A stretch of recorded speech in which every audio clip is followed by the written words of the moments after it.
Hello, youth of the American Union. Today we have an exciting topic. We'll be talking about Zebulon. Now, I'm sure many of you haven't heard of Zebulon before, and that's okay. He isn't mentioned a lot in the Bible, but we're going to learn more about him today, so this is what this video is for. Okay, so what are one of the things we know about Zebulon? He was the youngest son of Leah and Jacob. Remember, Leah was the first wife of Jacob. Should have been his only wife, but that's another story for another time. So Zebulon was born, and his mother was very happy. She thought, surely with Zebulon's birth, Jacob is going to love me and treasure me as his first wife and really respect me because I've given him all these sons.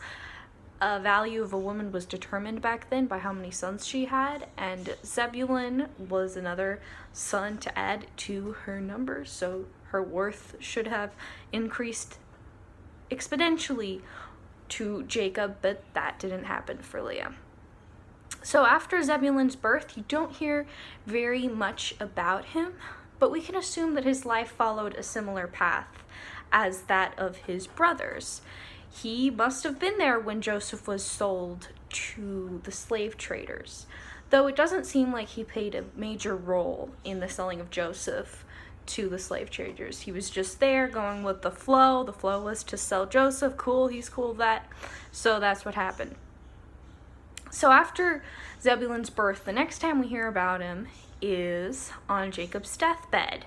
So fast forward in time to Jacob's deathbed. He, on his deathbed, had several things to say to each one of his sons, which would were prophecies about what their descendants would be like, and some blessings and curses as well, depending on the son.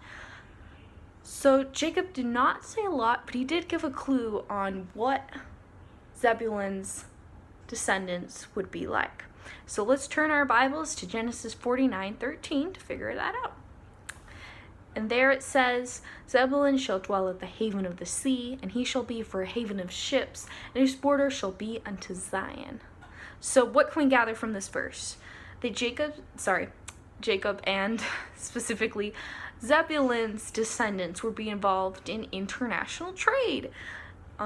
Primary mode of transportation and of international trade were ships.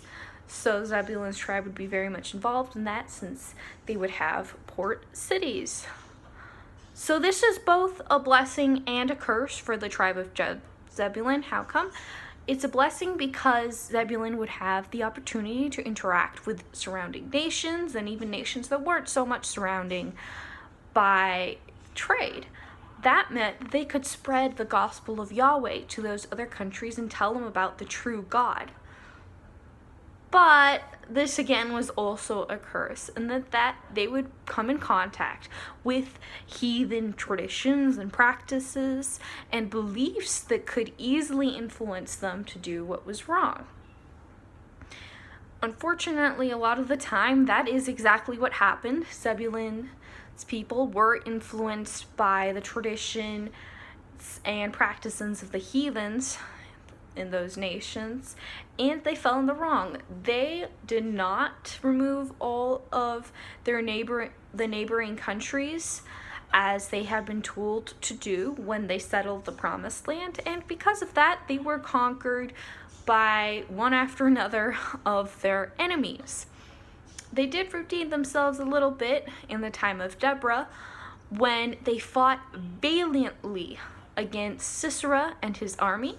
Deborah speaks about this in Judges, around Judges 5:18, and she points them out as an example to the rest as having fought with failure.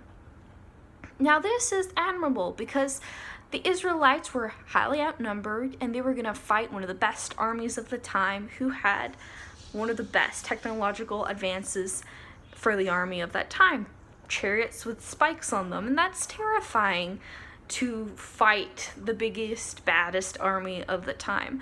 But they didn't let that get to them. They put faith in God that he was going to help them, so they did their part in valiantly, and that is admirable. So Isaiah also speaks about Zebulun, saying that they would be greatly blessed. Any guesses on what their blessing would be?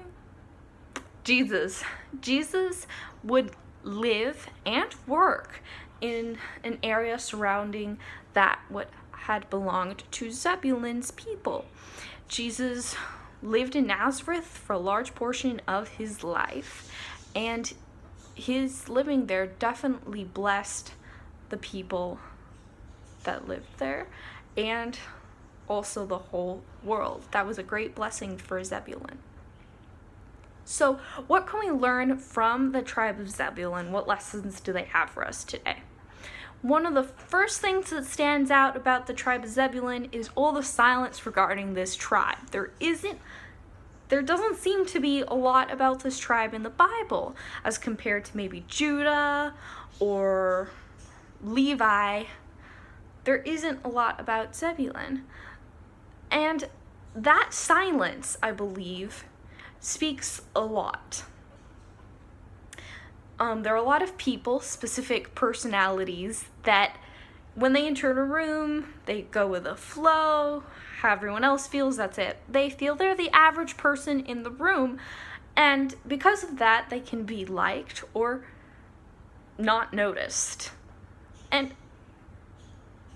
I do not want that to be you, dear youth, because you do not want your record, every one of us has a record in heaven, to be silent concerning you.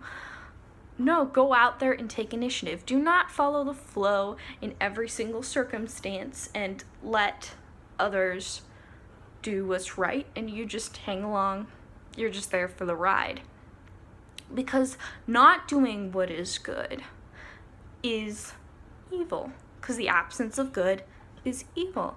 So let that be a lesson for each one of us, to not let life get in the way. Like Zebulun, they were very much into business. Not let our business get in the way, and as that seed that fell onto the thorny ground and received the gospel with joy, but then was choked up by the weeds, don't let that be you. Don't let the worldly cares of this life get in the way of you doing what is right and having a true and meaningful relationship with God. If you don't have one, I very, very much encourage you to get one.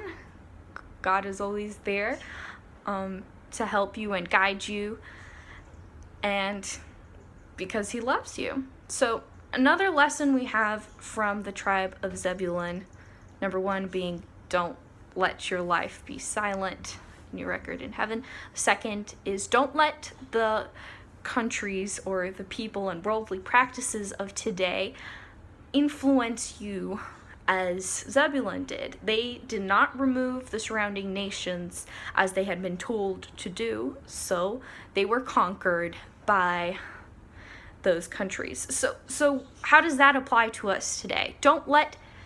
If you have a little temptation, don't give into it. It might be tiny, it might be one little white lie, but after a period, that will one day overcome you.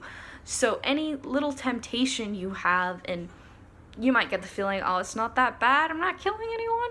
No, it is that bad.